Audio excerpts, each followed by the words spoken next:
it's just been really powerful for me to understand in any capacity. Why are you doing the things that you're doing? Is it just because it's part of your routine? Is it because of what your family does? Is it because this is what the people in your peer group are doing? Is this what you're seeing represented around you? Is this what you feel like you should?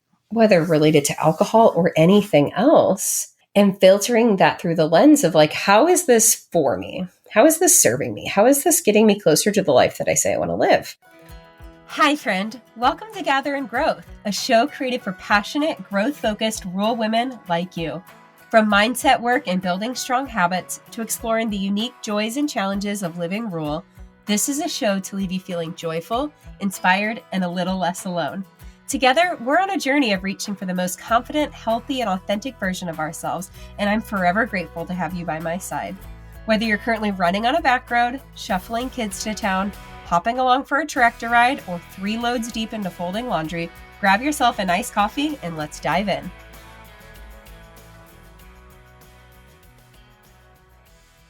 Hello, welcome back to Gather in Growth. I started recording this podcast 6 days ago, and my kids ran in when I was 1 minute and 53 seconds in. Now, they have been out and about with their grandma, they call her Zilla, all day, and I am fully anticipating that they are also going to get home in the middle of recording. So we will see how this goes. I really am not sure why this podcast episode is coming up right now. This is a topic I haven't talked about extensively. I certainly have never really created content around it. I feel like it's maybe popped up in stories a time or two. It's come up in conversations in the UDU82 Facebook group, but I've never explicitly shared this story. And this has been on my mind or my heart to record an episode about for a while. And I kind of kept ignoring it because I wasn't sure how I wanted to tackle it or what I wanted to say or what the outcome I wanted from it was. But if there's anything that I know is any time that there has been something recurring that I feel like I need to say out loud, it always has a profound impact on someone else in a way that I can't predict. So I don't know what that looks like for you. I don't know why you clicked into this conversation. If you're a regular listener and you listen to every episode, hi, welcome. I'm excited for you to just hear another piece of my story. Maybe someone sent this to you because you have been on your own version of this journey.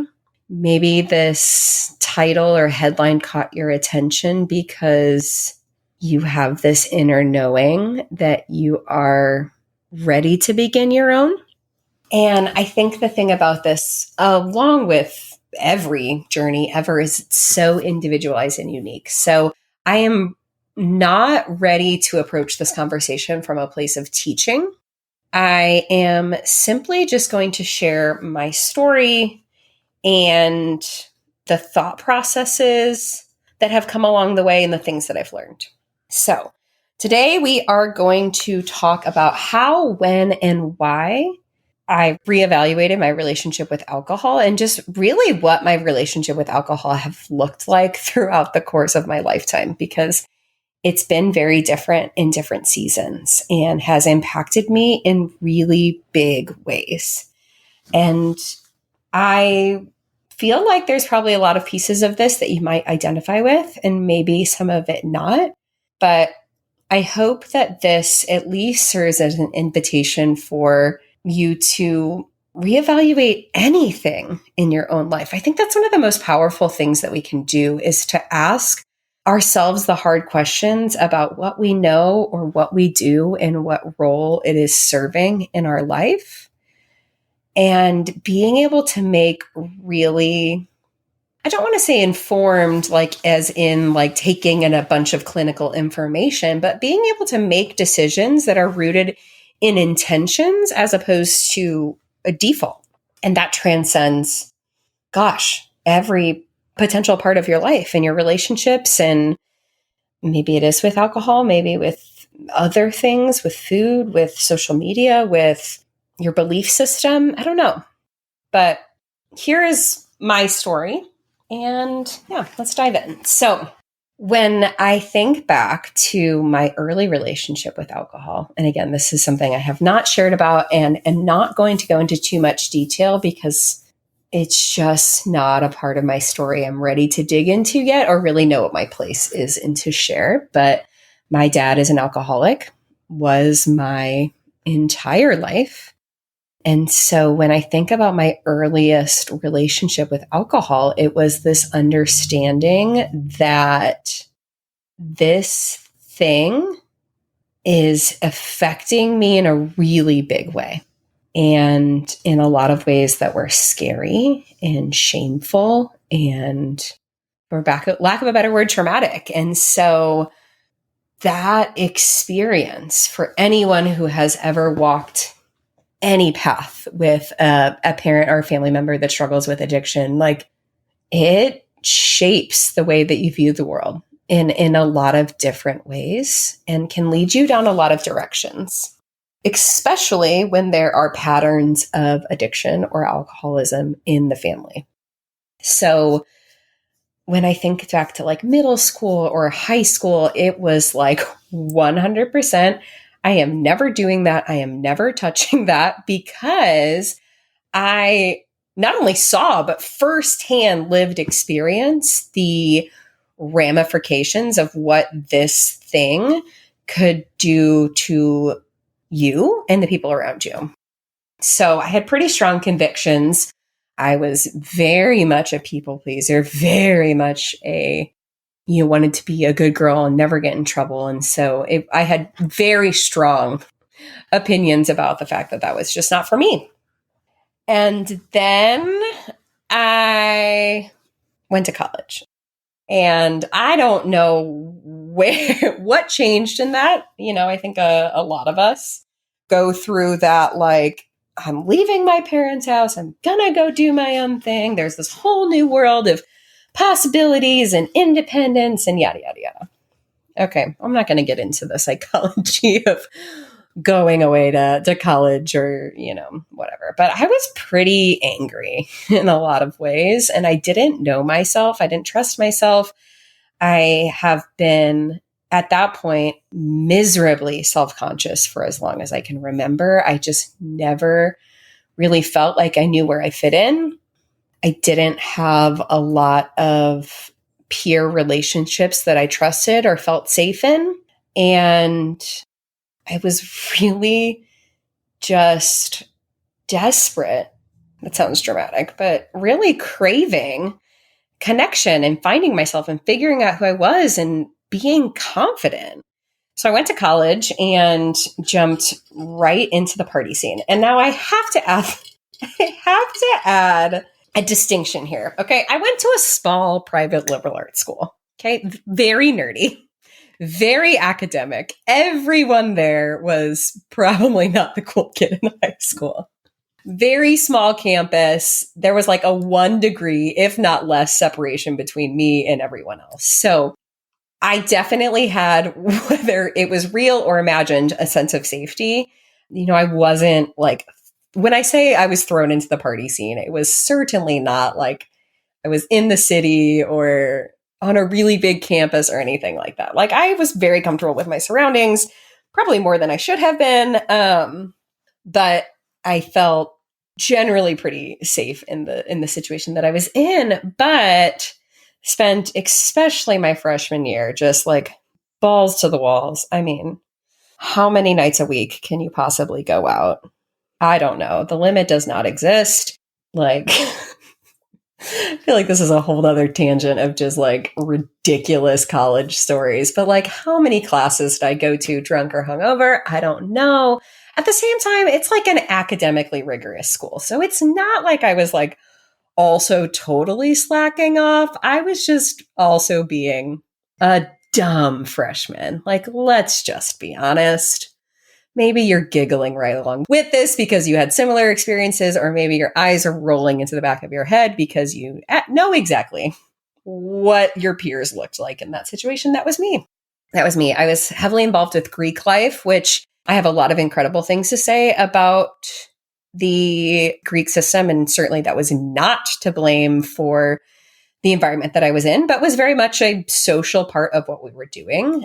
And so that was my reality. And then throughout the course of college, I was like a serial monogamist. Wow, we're really getting into like all sorts of topics of my past. But, even when I had different boyfriends, like we were going out and blah, blah. So I'm not saying that when I say I was in the party scene, like, let's be honest, on the scale of 0 to 100, it was not crazy.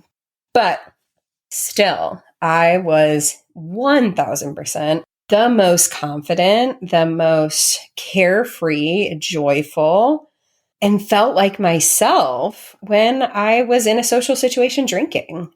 Like I said, I really struggled with knowing who I was or what my self-esteem was. And alcohol gave me the opportunity to connect with people in a way that I didn't feel self-conscious. And right, wrong, or indifferent, that's the reality that I was in. So I would say like I went through different periods of college where that was more so than others, but that definitely defined my college experience, but in a way that at the time didn't feel problematic because that's what everyone is doing. Now looking back on it, I'm like, oh, you poor girl. Like you were not even comfortable with who you are and you felt like you needed to do that to make friends or to be a part of something. Like you did not need that. But 18, 19, 20, 21-year-old me, that's the life that I was living. And that was fine and good and well. I'm not saying that I would change it. I think that anytime we look at a period of our life with regret, it puts us in an unnecessary place of shame. And I just have to know that that's where I was at and that was my reality. And I had a blast, but I also didn't have a blast. Like I was also, hungover. I also loved the camaraderie that came with being hungover with my friends. Like the next morning being like, oh my gosh, do you remember this? Oh my gosh, we feel so terrible. Oh, let's go get noodles or pizza or whatever. Like it was just all part of what we did. And it was so normal that I didn't think anything of it. I didn't think anything was wrong with it. Stereotypical, but it's what college kids do.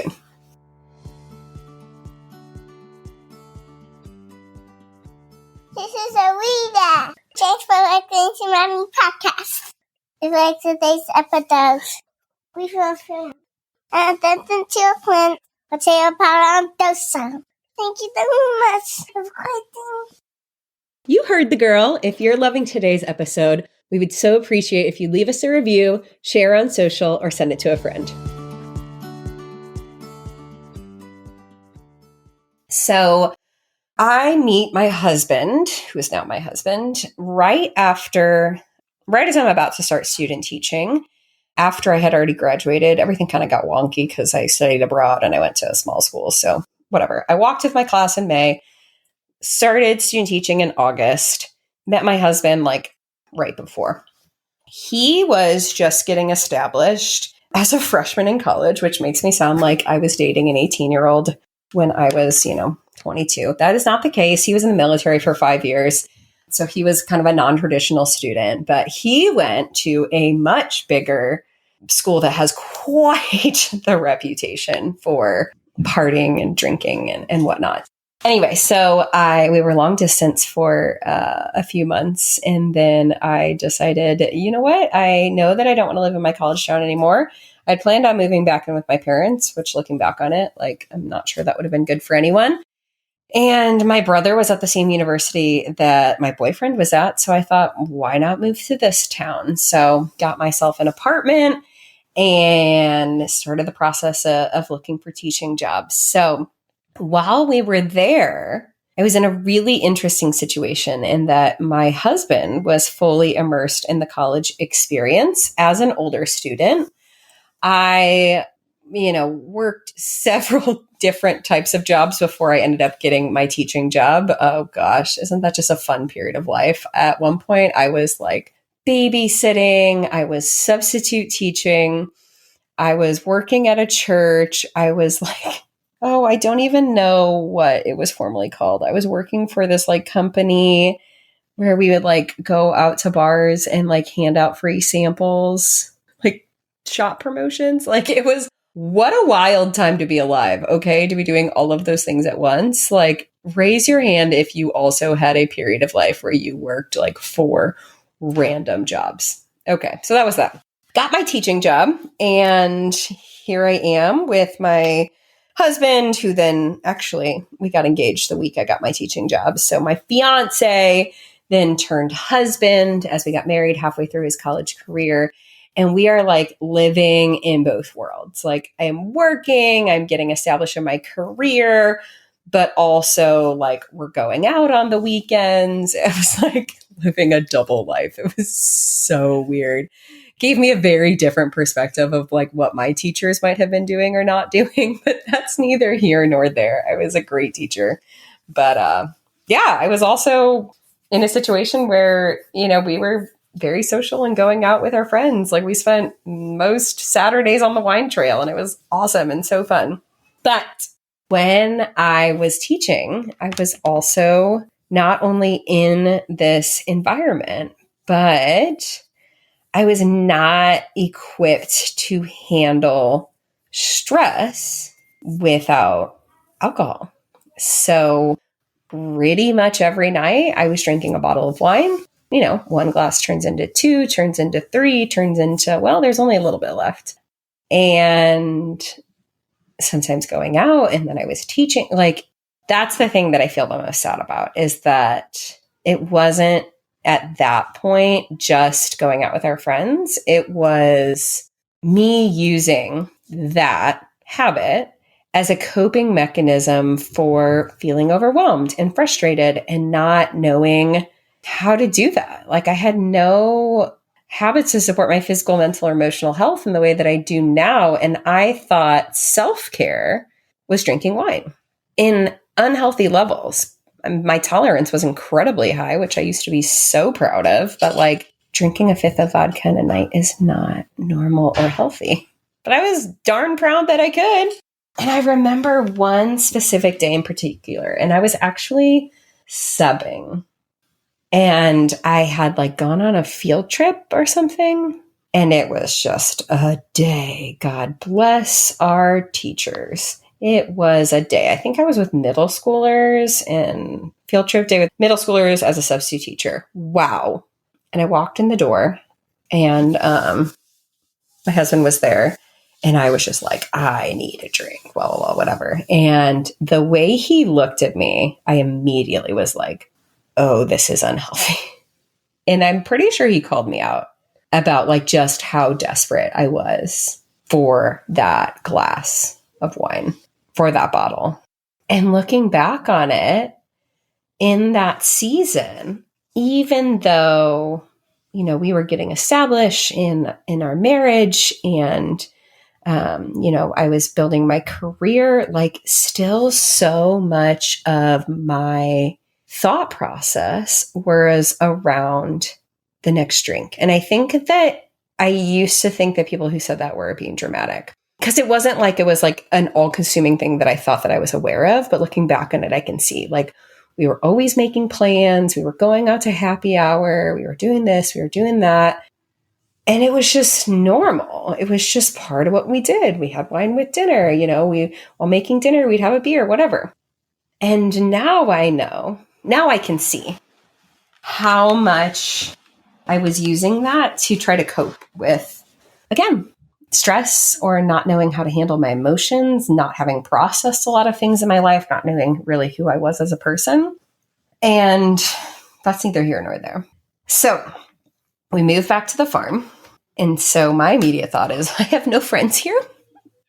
My husband literally like moved us here and then had to go finish an internship in another part of the state. And I knew basically no one.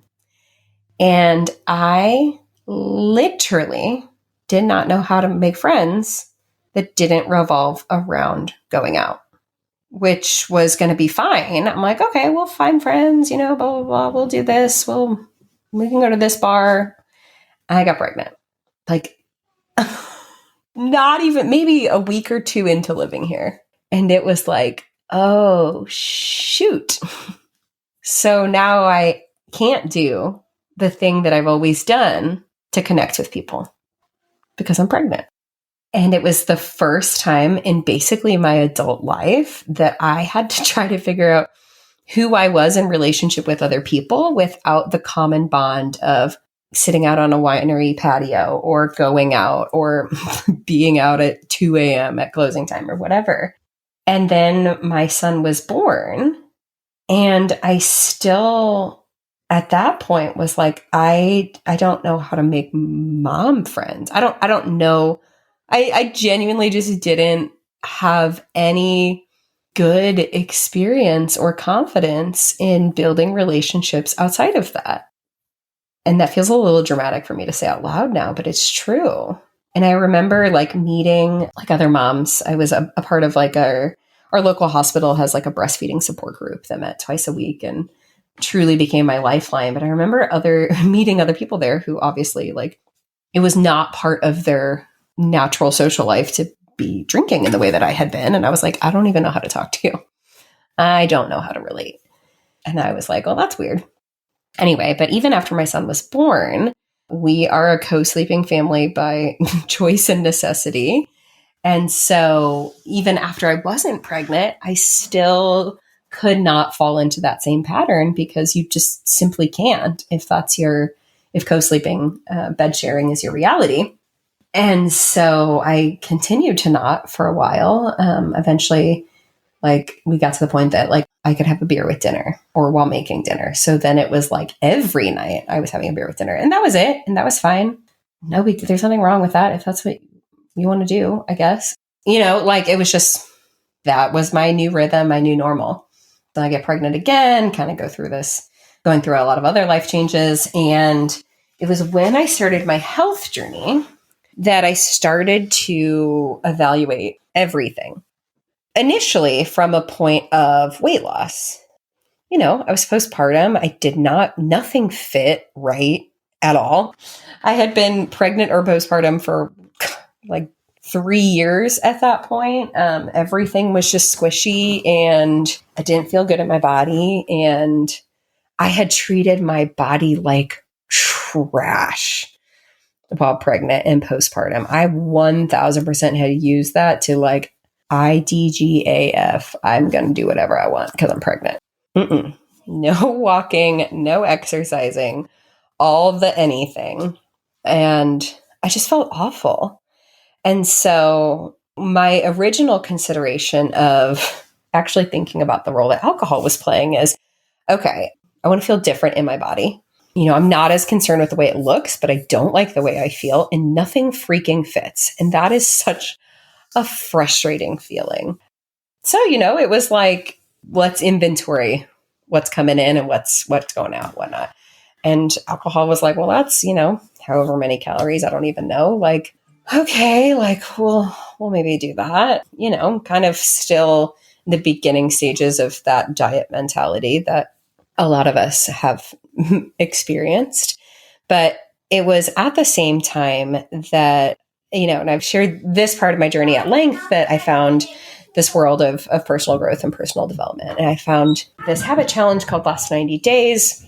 And quite literally, for the last 3 months of the year, it's intentionally taking care of, our habits to not be feeling so crummy when it comes to January 1st. So one of the parts of the challenge was to totally eliminate a category of like food or drink from your life that's not serving you. And at the time, one of the people who was involved in the challenge also did alcohol. And I was like, yeah, I think that would probably be good. Like, I don't necessarily need that. I can't really say that it's serving me. It's probably a fairly easy win on the caloric front. Let's just see what happens. So I committed to that. And it was during that period of time, through some of the podcasts that I was listening to, and it was actually Dave Hollis was going through at that point in time, considering what his relationship with alcohol was. And so I have to give him credit as being a huge catalyst for considering my own journey. And it was just like, starting to understand where those trigger points come from. Why is it that, I walk in the door at the end of the day and I'm ready to cook dinner, and then immediately, it's a habit, it's a routine. Immediately I go to the fridge and get a beer. Like, where does that come from? Or, at that point in time, I was like considering, well, why was it when I was in the classroom that at the end of a long, stressful day, all I wanted was that glass of wine? Like, what role is that playing? What am I hiding from? What am I not dealing with and trying to numb it out with something else? And that can look like a lot of different things. That could be social media. That could be many other different types of addictions. But oftentimes things like that alter the way we feel are in direct response to certain triggers that we may or may not even have awareness around. Or it just becomes that rhythm. It becomes that habit. And a lot of times we're not even consciously thinking about it. We just do it. It's why, I don't know if you follow many like sober or recovering alcoholic accounts, but there's like a running joke of like how much sparkling water people in that situation drink, because it's like they're just used to that evening bubbles, that that cue of like it's time for a fun fancy drink. Even now I have a sparkling water oftentimes in the late afternoon or evening, and I know that that's traced back to like old patterns. I've just replaced it with something else that is obviously better for my body. But it was in that period of time that I started to understand the way that I was using that thing to avoid or to be a crutch for other things. So now looking back on it, I can identify, in those 8 years that we were kind of in college world, that was the way I made friends. That was the way I felt confident. That was the way I didn't overthink what I was saying. I also understand now there are a lot of links between people with ADHD who rely heavily on alcohol to just kind of like get quiet because it's so hard otherwise, or to like navigate social situations because otherwise it's so we overthink it. It's overstimulating. Hey friends, I'm going to be totally honest. In the past 4 months, my habits have gone out the window. Pregnancy be humbling like that sometimes. But now that I'm starting to feel like a functional human again, I am so ready to get back to the things that I know make me feel physically, mentally, and emotionally healthy and strong, which is why I am jumping into a new round of You Do You 82. You Do You 82 is a habit challenge where you get to choose 6 habits to intentionally build or break through the lens of progress over perfection for 82 days. This challenge is 1000% free and anyone can start anytime. However, I know it's always more fun when we do something like this together. I'm jumping in within the next couple of weeks, and I think you should too. If you are ready to bring some intentionality into your life and truly take care of you throughout the summer, I invite you to join us. Tap the link in today's show notes to download your free Journey Through You Do You 82 workbook today. Whether or not you've done this before or anything like it, I believe that any time is a good time to invest in yourself. There's no need to compare yourself to where you've been, where you wish to be, or what anyone else around you is doing. This is for you exactly where you're at today. Again, you're going to tap the link in today's show notes, head to youdou82.com to get started. I am so ready. Let's do this. So now since then, my relationship with alcohol has totally changed. And I do not identify as someone who is like 1000% sober. But, if I'm on a girls' weekend with some of my friends and we're like out on the boat, sure. Occasionally, if Andrew and I get a date night out and I'm not pregnant, maybe I'll have a glass of wine. But it's a very intentional choice as opposed to just a default mechanism in my daily life. I would say in my daily life, we lead a sober lifestyle now. And it's like if I'm, we're away for the weekend or we're visiting friends or I don't know, something like that. Not that that happens that often.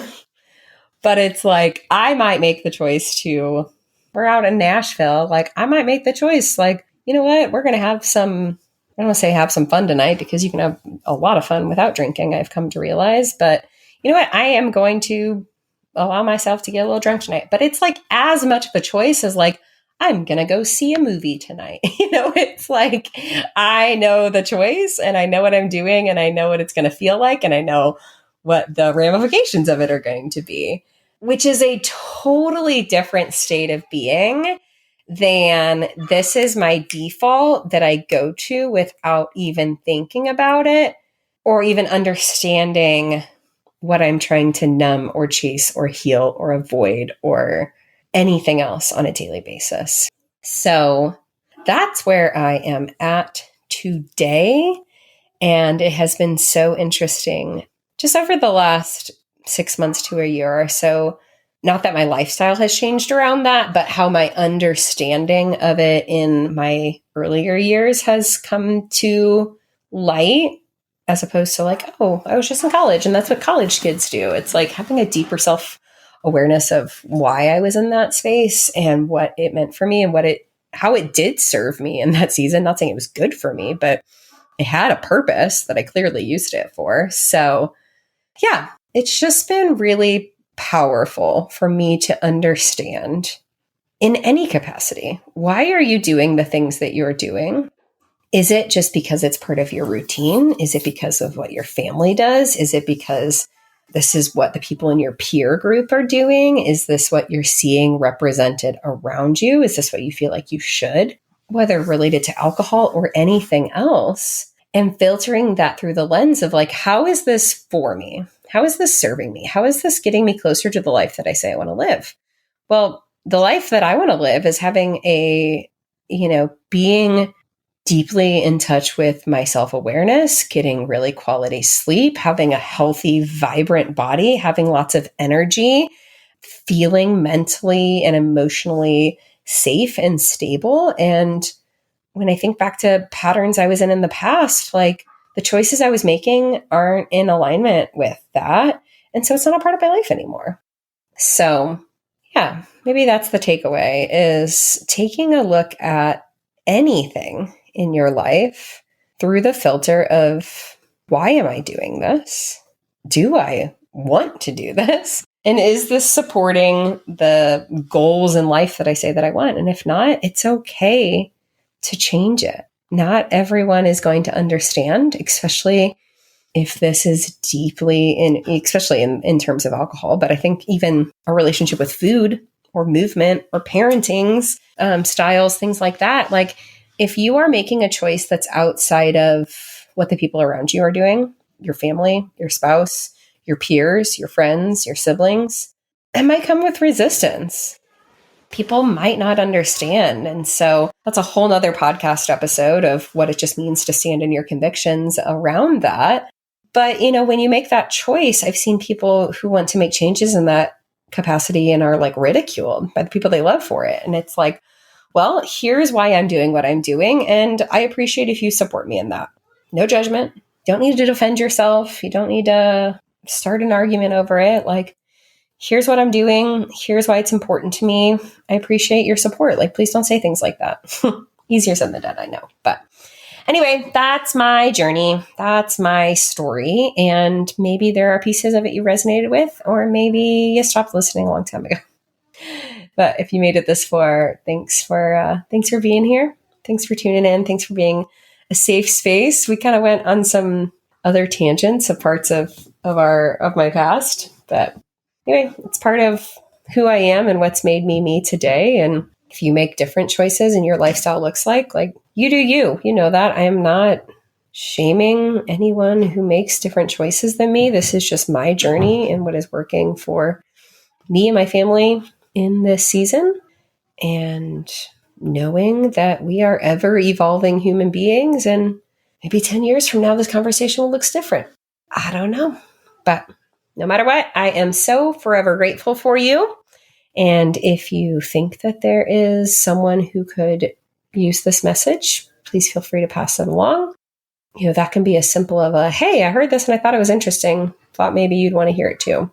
I always appreciate when you share on social media, on Instagram stories, it literally makes my day when I get messages or see things like that, just knowing that the words that are spoken here are resonating with you in a way that matters. That is like the coolest feeling in the whole entire world. So anyway, until next time, so grateful for you. Have a great week. Have I told you today how much I appreciate you? I'd like to imagine this was a meaningful backyard patio kind of chat between friends sipping LaCroix at sunset. If you enjoyed today's show, please take a screenshot to share or forward this episode to a friend. You can also find me at Emily Rushell over on social to continue the conversation. It's truly a joy to hear what tidbits and takeaways made an impact on your day. As always, all links and resources mentioned in today's episode can be found in the show notes listed below or over at emilyrushell.com. Special thanks to my podcast manager, Jill Carr, for the time and love she puts into producing Gather and Growth for this community. What a blessing it is to be on this personal growth journey together. Forever grateful for you.